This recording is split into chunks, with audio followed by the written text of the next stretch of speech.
Christian Gonzalez not at practice today, and because of that, apparently the secondary got torched. I guess they got 7 completions in a row. The top 3 cornerbacks are out. It's not just Christian Gonzalez, but and Christian Barmore.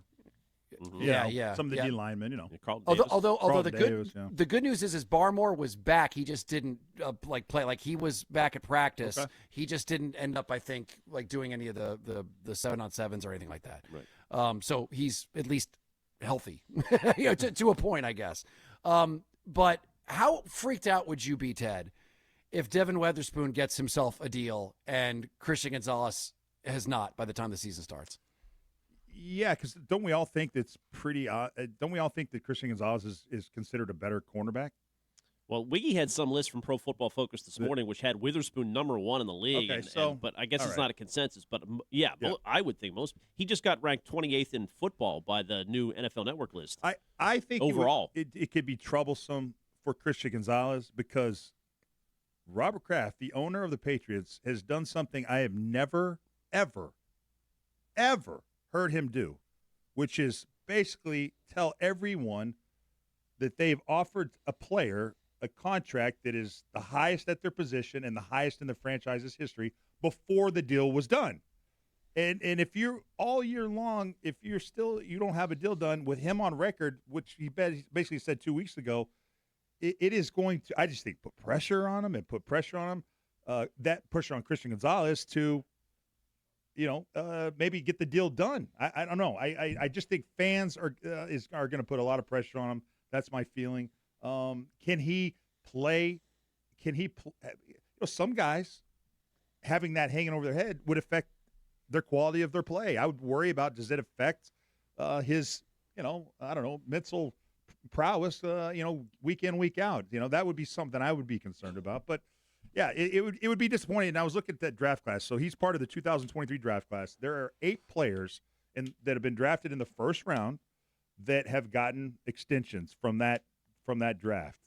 And so, I don't know. If you were to redraft that draft, would you think Christian Gonzalez would be a top 10 player? 17 or whatever. Yeah. So he should have a deal done by the end of training camp.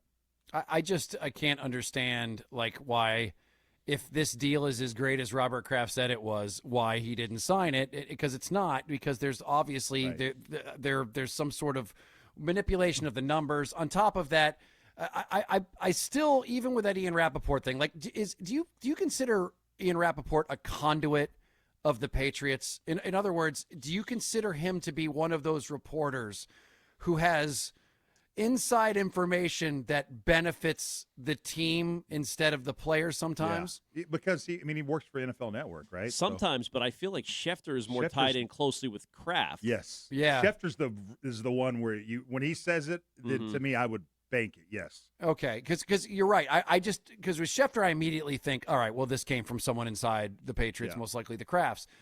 With Ian Rappaport, there's still a question, because it does sound like if this was an Adam Schefter report, I'd be like, okay, they're trying to float this whole thing where he may not get signed until next year to scare him into signing whatever's in front of him right now. Nobody wants to get injured during the regular season, and then all of a sudden you're taking less money.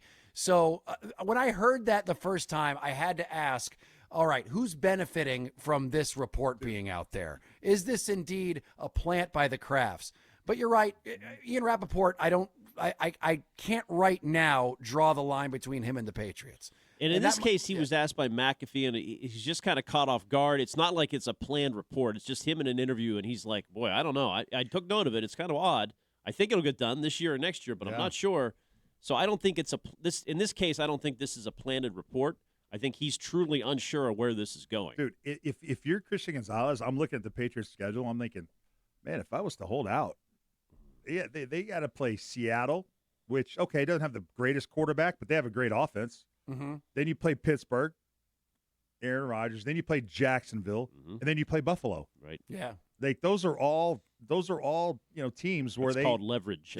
They're going to need him. The defense for the Patriots, is my point, is going to be tested by those offenses. The first 4 games are against playoff teams. So, and if he's not there in those games, that's going to be a huge issue for that defense. And let's just say something amazing happened over the last couple of days for Christian Gonzalez, too, and that is that A.J. Brown was getting frustrated by Christian Gonzalez to the point where they were jawing at each other. And what did happen to Sauce Gardner today from A.J. Brown? He got smoked. How'd that look out there, Ted? Did A.J. look good? Yeah, he looked good, man. I mean, in the red zone in particular, but that play, too. I mean, when you look at that play, I was like, okay, he did get a little step on him. I mean, Sauce recovered, but at the end of the day, it was just an 8-yard game. But it was like a nice little route that he ran to get separation. But it's a good point, Rich. Like, so Gonzalez is going hard with A.J. Brown. Why wouldn't he be out there and going hard with whoever, Alec Pierce? It's totally different. Totally different. Really? Go ahead, Less control. Tell him why. Yeah.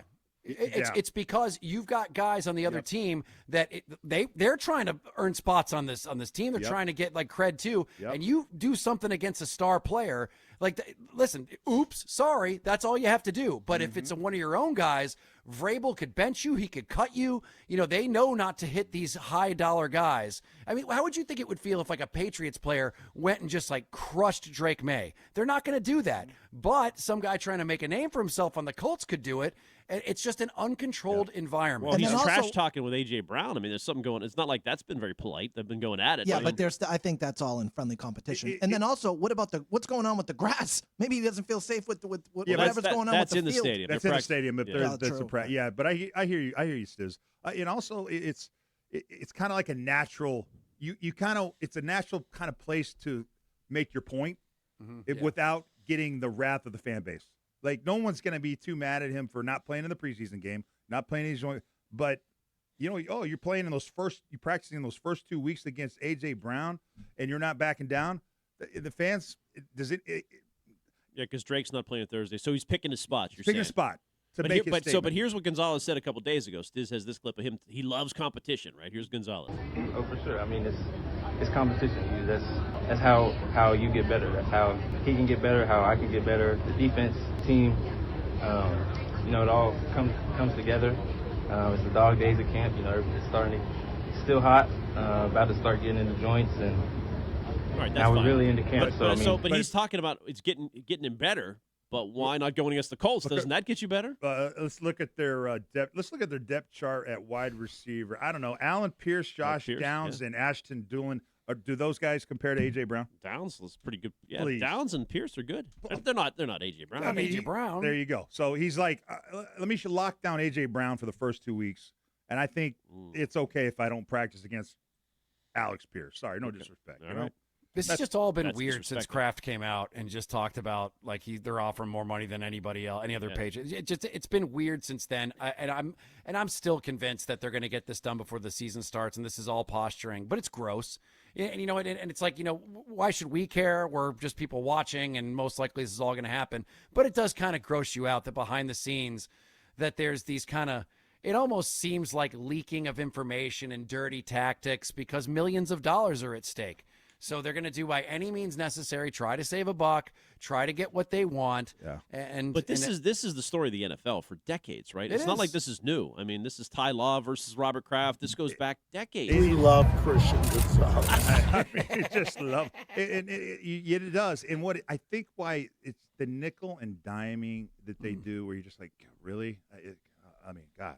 It's because it sets the standard for every other contract. They use Christian Gonzalez contract for every other cornerback's contract, like they did with us, with Bruschi. Okay, well, you're going to be like, so if they can get a contract that they like that is within reason, then every other player at that position, they're going to be judged off of that contract. Yeah. You know what I mean? That's why we have Scheim set the market over here. Boom. Same exact thing. But no, honestly, I mean, it's not different. It's not that different from any other business. This happens everywhere, right? It's a business negotiation. Hard not to take it personal, though. Yeah. Let's be honest. No.